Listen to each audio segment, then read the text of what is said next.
یوسف علیہ السلام نے جیل میں جا کر بھی دعوت توحید کو جی چھوڑ دیا، وہاں کمپرومائز کر لیا بھی چلو کوئی نہیں، ہوتا جیل ہے نا، ہوتا آزمائش ہے، ہم سارے ٹھیک ہے، تو بھی ٹھیک، میں بھی ٹھیک، وہ بھی ٹھیک، یہ بھی ٹھیک، آج مل کے متحدہ مجلس عمل بنا لیتے ہیں، سارے اکٹھے ہو جائیں گے اس کے اندر۔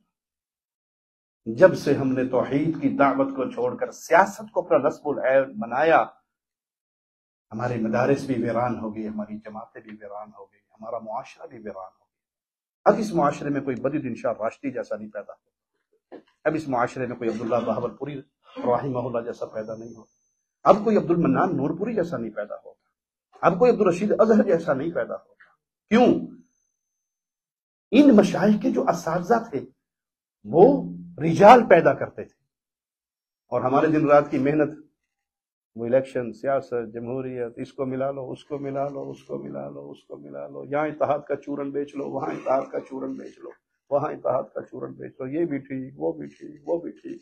نتیجے میں ناصر مدنی ورگے ٹک ٹاک کری پیدا ہوں گے، وہی ساڑھے اسٹیج سنبھالیں گے، وہی درس بخاری کے خطاب پر بھی پہنچیں گے۔ انا للہ و انا الیہ راجعون۔ یوسف علیہ السلام جیل میں ہیں اور وہاں اپنے ساتھیوں سے کیا کہہ رہے ہیں؟ اَأَرْبَابٌ مُتَفَرِّقُونَ خیر، ایک اللہ کو چھوڑ کر ڈھیری ڈھیری پہ گرنے والوں، یہ اتنے سارے الہ زیادہ بہتر ہے؟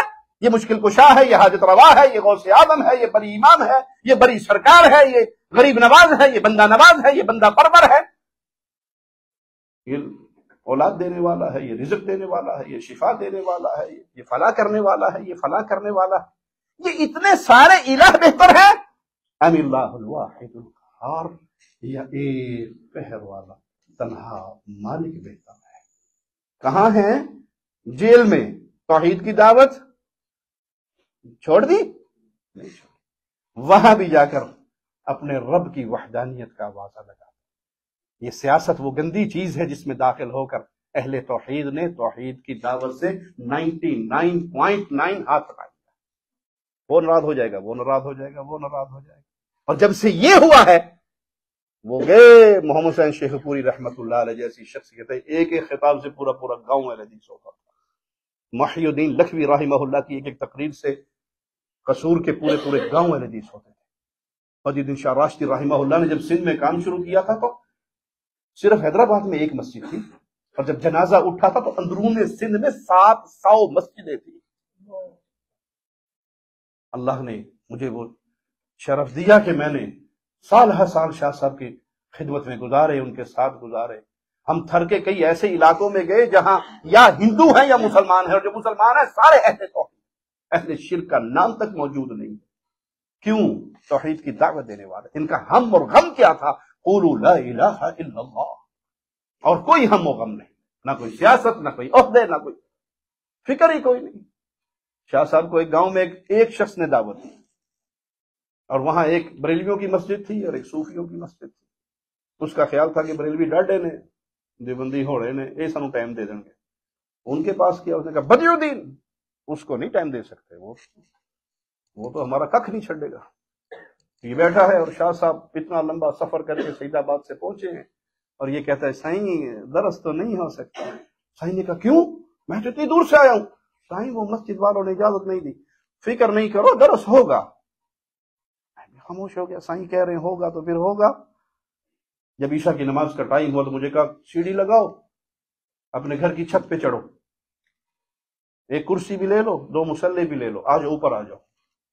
چھت پہ چڑھ کے ہم دونوں نے کہا، سائیں نے جماعت کروائی، ہم نے نماز پڑھی، شاہ صاحب کرسی پر بیٹھ گئے اور مجھے اکیلے سے کہا سامنے بیٹھ جاؤ، اور ان الحمد للہ اللہ کی توحید پہ درس دینا شروع کر دیا ایک بندے کو۔ چھوٹا سا گاؤں تھا، نہ کوئی بجلی، نہ کوئی شور شرابہ، نہ کوئی گاڑیاں۔ شاہ صاحب کی آواز جب توحید کی گونجی، ادھر گھر سے 2 بندے نکلے، ادھر سے 4 نکلے، 5 نکلے، مڑ کے دیکھا تو 15-20 لوگ ہو گئے۔ تھوڑی دیر بعد دیکھا تو 100 ہو گئے، تھوڑی دیر بعد دیکھا پورا گاؤں میرے گھر کے سامنے خالی میدان میں بیٹھا، اور شاہ صاحب نے 2.25 گھنٹے رب کی توحید سنائی۔ 2.25 گھنٹے۔ میں نے اپنی زندگی میں بدیدین شاہ راشدی رحمت اللہ علیہ سے پڑھ کر قرآن پڑھنے والا کوئی بندہ دیکھا ہی نہیں۔ قرآن ان کی زبان پہ پانی کی طرح بہتا تھا۔ جب شاہ صاحب کی تقریر ختم ہوئی تو پورا گاؤں کھڑے ہو کے کہنے لگا اگر یہ مسلک اہل حدیث ہے سائیں، آج سے ہم سارے ہی اہل حدیث ہیں۔ ان کا مقصد تھا لوگوں کے اندر عقیدہ توحید کو پھیلانا، اس عقیدے کو راسخ کرنا۔